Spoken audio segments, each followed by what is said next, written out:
On a cold, rainy night in Lagos, a man threw his pregnant wife's luggage into the rain. She stood outside, shaking, with a baby inside her womb. He called her useless. He called her poor. He closed the door on her. But what he didn't know was that the woman he chased away was the daughter of a billionaire, a man powerful enough to destroy lives and rich enough to buy justice. When her father found out what happened, everything changed. His job, his money, his freedom, all began to disappear. This is not just a story, it is a lesson about pride, love, and painful revenge. Watch till the end to see how it all ends. On screen text, subscribe for the more touching story. The night he threw her out. Rain fell heavily on the old compound in Lekki, Lagos. The sky was dark, and thunder rolled across the clouds. Inside one of the flats, Amaka stood quietly with her small travel bag in her hand. Her other hand rested on her stomach. She was 7 months pregnant. Her husband, Kunle, stood in front of her, breathing hard with anger. His face was tight. His eyes were cold. "I am tired of you," he said. "Tired of your poverty. Tired of your weak family. Tired of your sad stories." Amaka said nothing. She had learned that when Kunle was angry, words only made things worse. Kunle grabbed her big suitcase and dragged it to the door. "I should never have married you," he continued. "I thought you were different. I thought you would help my life. But you brought me nothing but shame." Amaka's eyes filled with tears. "I tried my best," she said softly. "I cooked, I cleaned, I supported you, I carried your child." Kunle laughed bitterly. "Your child," he said. "What will you give this child? Hunger? Poor clothes? A poor future?" Before she could speak again, Kunle pushed the door open. The rain rushed in. Without warning, he lifted the suitcase and threw it into the rain. It hit the muddy ground outside. Then he threw her smaller bag. "Get out!" he shouted. "Go back to where you came from. I don't want to see you again." Amaka stood frozen. "Please," she begged. "It is raining. I am pregnant. Let me stay till morning." Kunle's face did not change. "You should have thought of that before being useless," he said. "Leave my house." Slowly, Amaka walked outside. Rain soaked her hair. Rain soaked her clothes. She bent down and picked her bags with shaking hands. People from nearby flats watched quietly through their windows, but no one came out. Kunle slammed the door behind her. The loud bang echoed in the compound. Amaka stood alone in the rain. Her heart broke into pieces. She looked at the door one last time. This was the house she had entered as a bride. This was the man she had loved. This was where she planned to raise her child. Now she was being chased out like a stranger. She slowly walked to the gate of the compound and sat down under a small shed. The rain was still reaching her, but it was better than standing in the open. She hugged her stomach. "My baby," she whispered. "I will protect you. I promise." What Kunle did not know, what he could never imagine, was that Amaka was not an ordinary woman. Her late mother had been the only child of Chief Obina Okoria, one of the richest businessmen in Abuja. After her mother died, Amaka had chosen a quiet life. She did not use her father's name. She did not show her wealth. She wanted to be loved for who she was, not for money. So she married Kunle without telling him the truth. She thought love was enough, but now, sitting in the rain, cold and broken, she knew she had been wrong. Amaka slowly reached into her bag. She brought out her phone. With trembling fingers, she dialed one number she had not called in many years. It rang once, then twice. A deep voice answered. "Amaka?" Tears fell down her face. "Yes, Daddy," she whispered. "It is me." And at that moment, far away in Abuja, a powerful man sat up straight. "What happened to you?" Chief Okori asked sharply. Amaka looked back at the rain, at her wet bags, and at the closed door that had once been her home. "He threw me out," she said quietly, "and I am pregnant." Silence filled the line. Then her father spoke.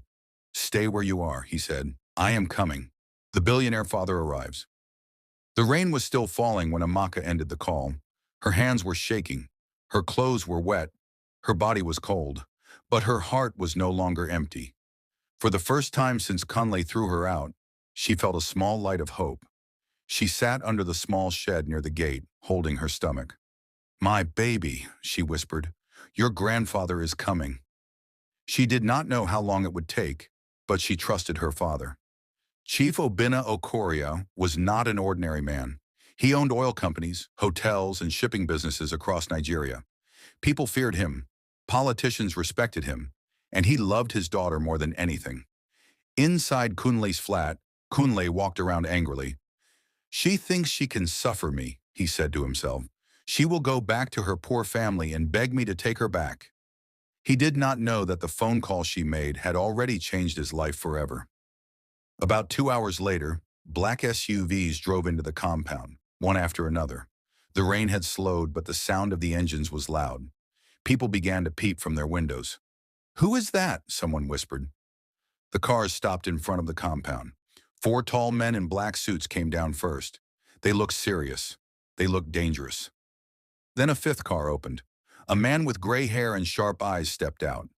It was Chief Obinna Okori. Amaka stood up slowly when she saw him. "Daddy."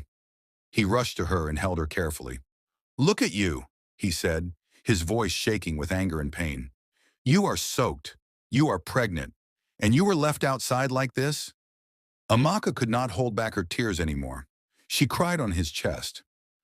"I did not want to trouble you," she said. "I thought I could fix my marriage." Chief Okoria gently held her face. "You are my child," he said. "No one is allowed to treat you like this." He turned to his men.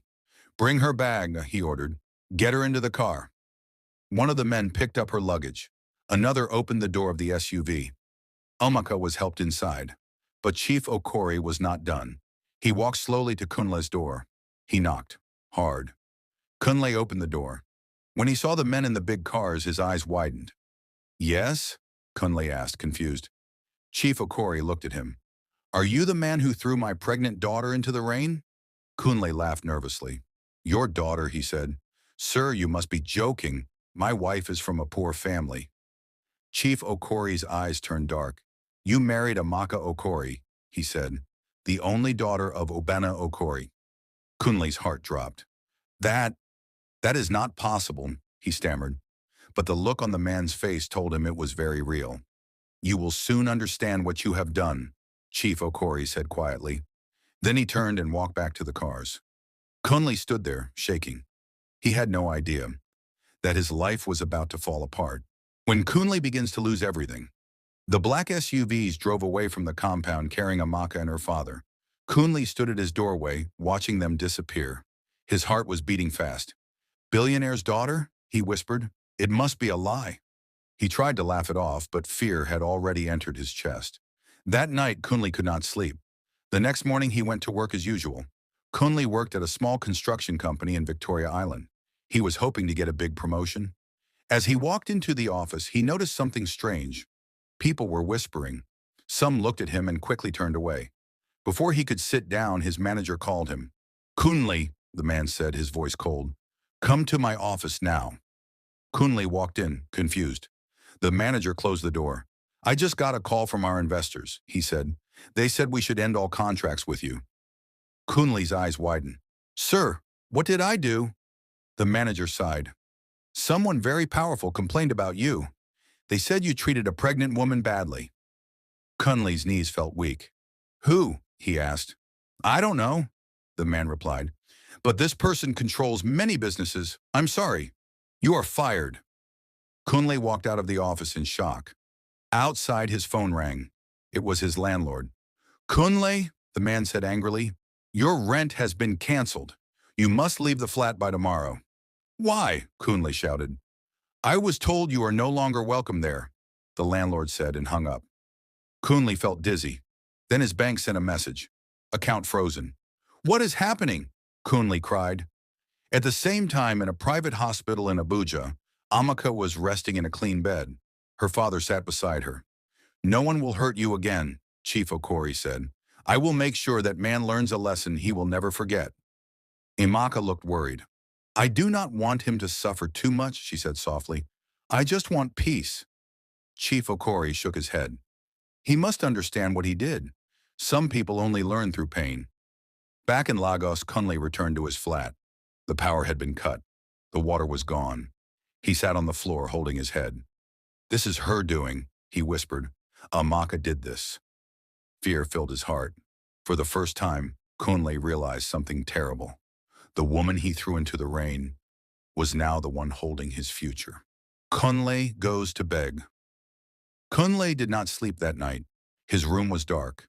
There was no light, no fan, no peace. His phone had no signal. His bank account was frozen. His job was gone. By morning, hunger had started. Kunle sat on the edge of his bed and covered his face. "I have made a big mistake," he whispered. He remembered Amaka's tears. He remembered how she begged him to stay. He remembered throwing her bags into the rain. Fear filled his heart. He knew there was only one thing he could do. He must find Amaka. He quickly changed his clothes and went out. After asking around, he learned that Amaka had been taken to a big private hospital in Abuja. He borrowed transport money from a friend and traveled all day. By evening, he reached the hospital. The building was large and clean. Security guards stood at the gate. Kunle walked in slowly, feeling small and weak. At the front desk, he said, "I am looking for Amaka Okoria." The receptionist looked at him. "Do you have an appointment?" she asked. "No," Kunle replied. "She is my wife." The woman made a call. Soon, 2 security men came. "Follow us," one said. Kunle's heart jumped. They led him to a private waiting room. After some time, a man in a black suit walked in. "Mr. Kunle," the man said, "Chief Okori wants to see you." Kunle stood up quickly. Yes, he said. "Please, take me to him." They walked through long hallways until they reached a large office. Chief Okori was sitting behind a desk. His eyes were sharp and calm. Kunle fell to his knees. "I am sorry," he cried. "I did not know who she was. I was angry. I was foolish." Chief Okori looked at him. "You threw my pregnant daughter into the rain," he said slowly. "Now you are here, begging." Kunle bowed his head. "I love her," he said. "Please forgive me." At that moment, Amaka walked in. She looked healthy, clean, and calm. Kunle saw her and rushed toward her. "Amaka," he cried. "Please forgive me. Come back home." Amaka looked at him quietly. "That house is no longer my home," she said. Kunle froze. "I was wrong," he said. "I will change." Chief Okori stood up. "You had your chance," he said. "You lost it the day you threw her out."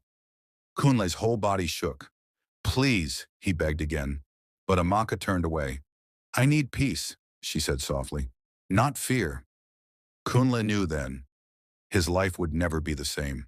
The truth about Kunle is revealed. Kunle was asked to leave the hospital. He walked out slowly, his heart heavy. Outside, the world looked different. Everything he once felt proud of was gone. Inside Chief Okori's office, Amaka sat quietly. "Daddy," she said, "I do not want trouble. I only want safety for my child." Chief Okoria nodded. "You will have that," he said, "but I must also know who that man truly is." That same day, Chief Okorai ordered a full investigation into Kunle's life. Within hours, the truth started coming out. Kunle was not the good man he pretended to be. He owed money to many people. He had lied to banks. He had used fake papers to get loans. He even had another woman in Ibadan, a woman he promised to marry. When Chief Okorie saw the report, his face became dark. "So this is the man who hurt my daughter," he said. Amaka was shocked. "I did not know," she whispered. Chief Okorie looked at her. "Sometimes love makes us blind." Back in Lagos, Kunle was walking the streets. His phone started ringing, one call after another. Angry voices, people asking for their money, people threatening him. By evening, police officers came to his flat. "Kunle Adewale," one said, "you are under investigation for fraud." Kunle's legs gave way. "No," he cried, "this cannot be happening." But it was happening, and it was just the beginning.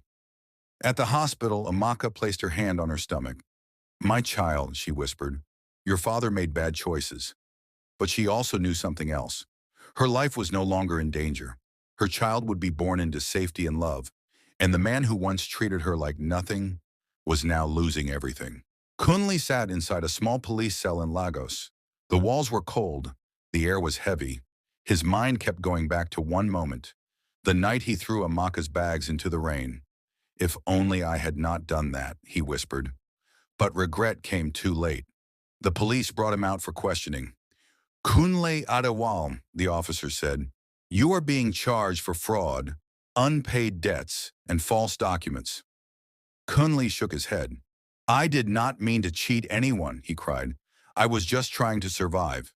The officer looked at him. You also abandoned your pregnant wife, he added. That has now made this case more serious. Kunle's heart dropped. In Abuja, Amaka watched the news on TV. She saw Kunle's picture. She saw the police officers. Her eyes filled with tears. I never wanted this, she said. Chief Okorie sat beside her. This is not your fault, he said. He made his own choices. A lawyer came in. Sir, he told Chief Okorie, Kunle's case is strong. He may go to prison for many years. Amaka held her stomach. What about my child, she asked. He is still the father. Chief Okorie sighed. We will make sure the child is protected. Days passed. Kunle was taken to court. People who once respected him now laughed at him. He stood in the dock, weak and ashamed. He looked for Amaka in the crowd, but she was not there. He was alone. Back at the hospital, Amaka went into labor. Doctors rushed her into the delivery room. Hours later, a baby boy was born. Amaka cried with joy. My son, she said softly. Chief Okorie smiled. A new life has begun, he said. And far away, Kunle sat in a dark cell, knowing he had lost the best thing he ever had. Kunle had now spent many weeks in prison. The food was poor. The nights were cold. The shame was heavy. Every day he thought about Amaka. He thought about her gentle voice. He thought about her tears. He thought about the baby he had never seen. One morning, a prison officer came to his cell. Kunle Adewale, he said, you have a visitor. Kunle's heart jumped. Amaka? He asked. The officer did not answer. Kunle was taken to the visitor's room. When he walked in, he saw Chief Okorie sitting there. His face was calm, but his eyes were sharp. Kunle fell on his knees. Please, he cried, tell Amaka to forgive me. Tell her I am sorry. Chief Okorie looked at him quietly. My daughter gave birth to a son, he said. A healthy boy. Kunle's eyes filled with tears. My son, he whispered.